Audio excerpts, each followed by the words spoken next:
Hey, I'm Taylor Danielle, and welcome back to Healing in Hindsight. Can we please stop pretending that turning 30 or anything in your 30s means you suddenly have your shit together? Because I'm over here decorating my office in this, I feel dope, steampunk, Victorian fantasy vibes with a splash of jungle, and wondering why I spent so many years afraid to express what I actually like because it wasn't work appropriate. Well, today we're deconstructing the adulting myth and figuring out what grown up actually means when the rulebook doesn't exist anymore. Because here's what I've learned.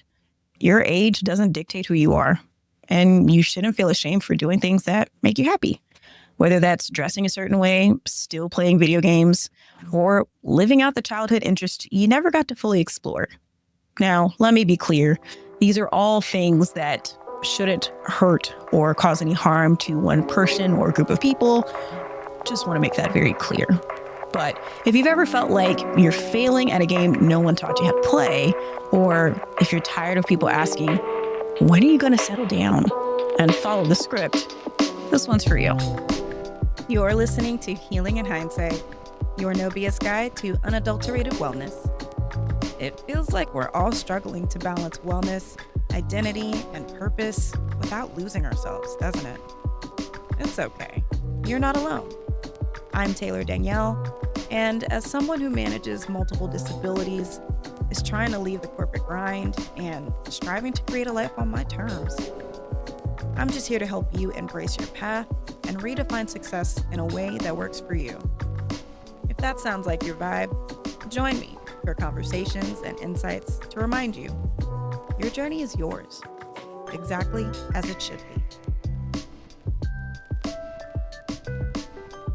Let me paint you the picture of what I thought my life was supposed to look like. The formula I was given was simple. Go to college, get a job, get married, have kids, work hard your whole life, and then finally, maybe, you can retire and enjoy life at the end. That doesn't really sound very fun to me. When I was little, I thought I'd be married with kids by 24.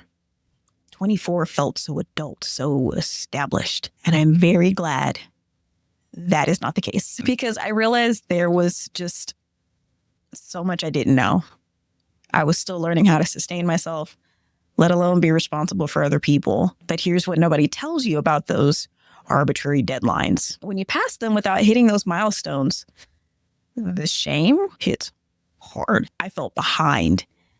It always seemed like everyone else was doing things ahead of me, hitting marks I hadn't even gotten close to. The pressure was real from family, from society, from those social media posts that make everyone else's life look like a perfectly executed instruction manual. And that pressure made me want to avoid those traditional milestones entirely because the more people told me I had to do things or guilt tripped me about my timeline, the more I resisted. Here's the thing. That honestly changed everything. I looked around at the people actually living that traditional timeline, and hardly anybody looked happy. The people who got married young, had kids early, followed the prescribed path, they looked exhausted, trapped, and like they were going through the motions of a life someone else designed for them. And that's when I started thinking there had to be another way. I'd seen so many people doing it differently. Maybe they were the underdogs, but I started resonating with that approach more. Because if I have this one life to live, why would I spend it doing what everyone else is doing? Why can't I just do things that feel right to me? So what did figuring out my own path actually look like? I'd say first I had to unlearn a lot of advice, especially the messaging around what it means to be a woman and an adult. The expectation that being a parent is everything, that as a woman, you're supposed to get married, have kids, and become a caretaker of the home. I was just never drawn to that. This idea that you're supposed to take care of everybody but yourself, that you're no longer an individual, but you're simply a wife and a mom. That just felt like identity erasure and not fulfillment. Even when I got engaged, everybody immediately asked, when are we having kids? As if my engagement was just a checkpoint on the way to the real milestone of motherhood. But I realized that following those societal timelines could have put me in positions I never actually wanted to be in. And adding a young life to that would have complicated everything. I started having these moments where time was just going by, and I realized it was more important to be authentic than to meet someone else's expectations. I only have one life that we know of. And I don't want to regret doing something I know someone else wanted instead of trying something for myself. The worst that can happen is it doesn't work out. But at least I know it didn't work out because I attempted it. Learning to stand up for myself and push back against these expectations kind of just happened naturally. When people criticized my choices, I started recognizing it as motivation, because it's really them being upset that they're not doing it themselves. Later on, those same people would say, "Oh, it's really cool that you're doing that." The criticism was a projection of their own regrets or desires. Now, when I navigate those conversations, I'm willing to encourage people who are genuinely ready to receive it. But when it's obvious someone's not really there yet, I keep it to myself. I'm really not trying to come across preachy. If somebody doesn't want to take that leap, it's not my job to push them. They have to come to that decision themselves. Now, let me be clear that it's not to say that some of the life advice that I've received is wrong or bad. It's more so that some of it came from places of ignorance. The situations and circumstances weren't the same. They're just passing along the same advice that they had received. And that's a lot of what our generations are about, is learning to understand what our previous generation did that worked well and what doesn't necessarily work for us now. And I really see that play out in my relationship with my parents, with like my aunts and uncles and other family members, with family friends who I've grown up around, and honestly being in the workforce and meeting and working with people of various ages and stages. Hey there, Taylor Danielle here. Quick pause, because I made something for the days when you feel like trash, and not in a hot way. It's called the Real Life Reset Menu, a guide to help you figure out what to do when your energy's just not there. No toxic positivity, no just be productive pressure. Just 4 energy states and small human-centered ways to respond with kindness instead of guilt. Download it for free at healinginhindsight.com/reset. Links in the show notes. That's healinginhindsight.com/reset. Speaking of sustainable routines that actually work, I've been drinking Everyday Dose mushroom coffee for over a year now, and it's honestly become non-negotiable in my morning routine. It gives me clean energy without the jittery crash, plus the adaptogens help me stay grounded when everything else feels chaotic. As someone who's building multiple projects while working full-time, I need something that supports my energy without adding to my anxiety. Everyday Dose does exactly that. If you want to try it, I've got a referral link in the show notes. It's healinginhindsight.com/everydaydose. You'll save money on something that's become essential on how I show up every day, but more importantly, how you show up every day. That's healinginhindsight.com/everydaydose. Quick moment. If you're the kind of person who doesn't just listen, but takes action, I made something just for you. This show has a private section for folks who want more exclusive show notes, deeper prompts, and real conversation inside a small, intentional Discord community. All you have to do, go to healinginhindsight.com/join, drop your email, and I'll send you the invite link. If you've been waiting for people who get it, you just found us. That's healinginhindsight.com/join. See you there. And that is, hey, you can either take this and use it, or you can put it up on the shelf. Because sometimes we do need a moment to figure it out for ourselves, or, as a lot of famous phrases, fuck around and find out. Sometimes this is literally what we have to do. And there have been many times where I have sat with both of my parents and I'm like, you right, I'm wrong. But I had to go through it myself, because some life advice makes absolute sense for the circumstance that you might be in. But if those circumstances are different for someone else, it might not be as applicable. It doesn't make it wrong per se. It just might not be the best fit for you. So that is something that I take into consideration when someone tells me something.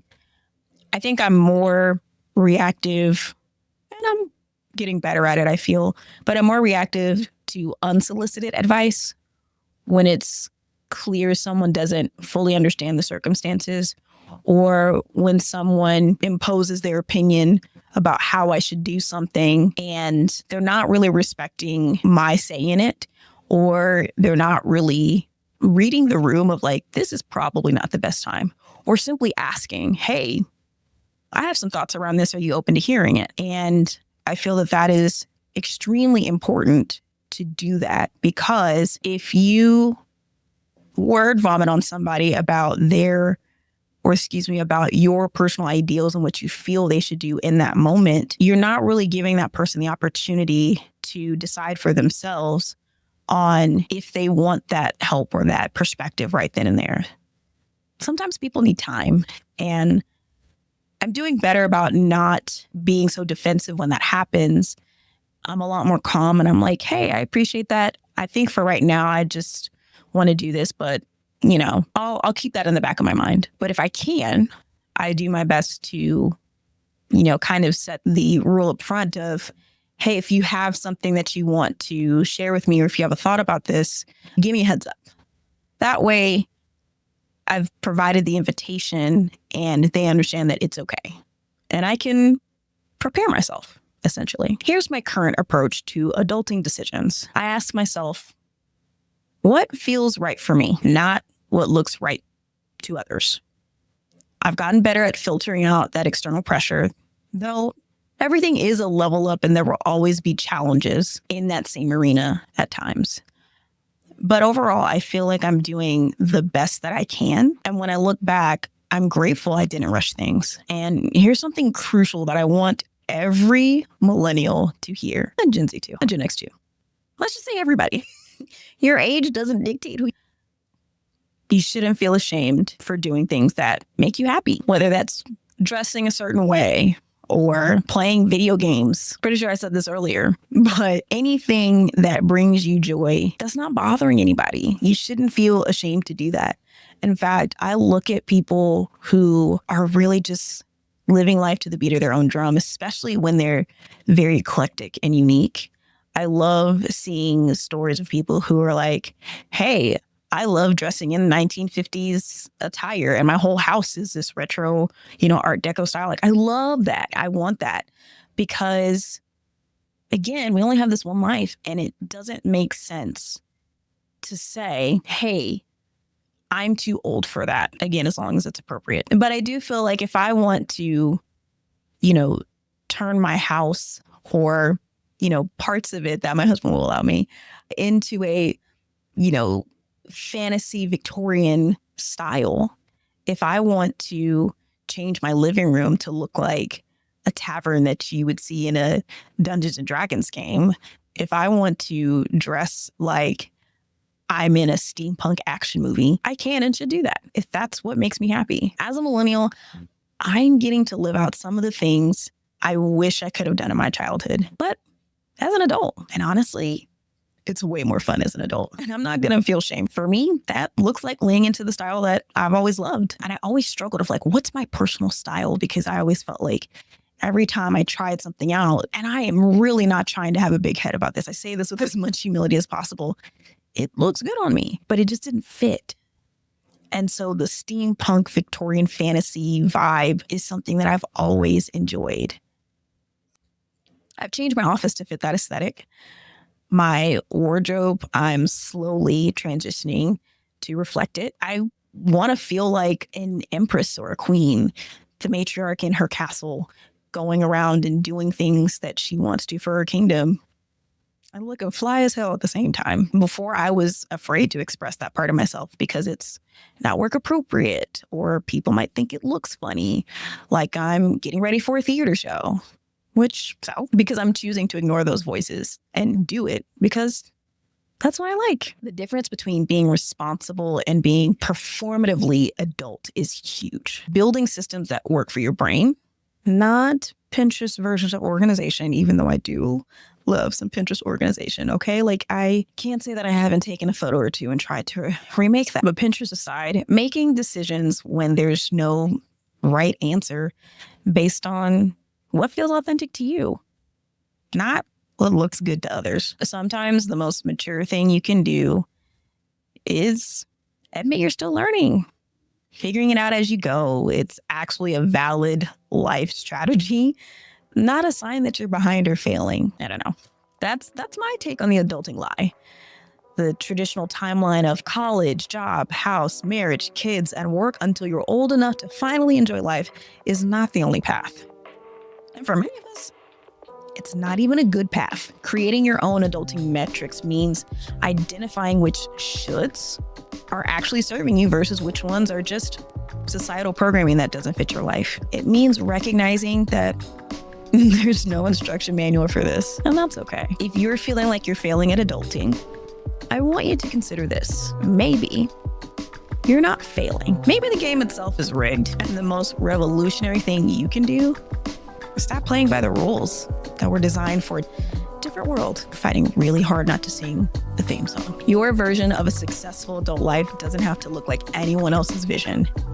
Your timeline doesn't have to match what worked for your parents or what looks good on social media. Here's what I want from you. Share your unconventional adulting wins with me on Instagram at Healing in Hindsight.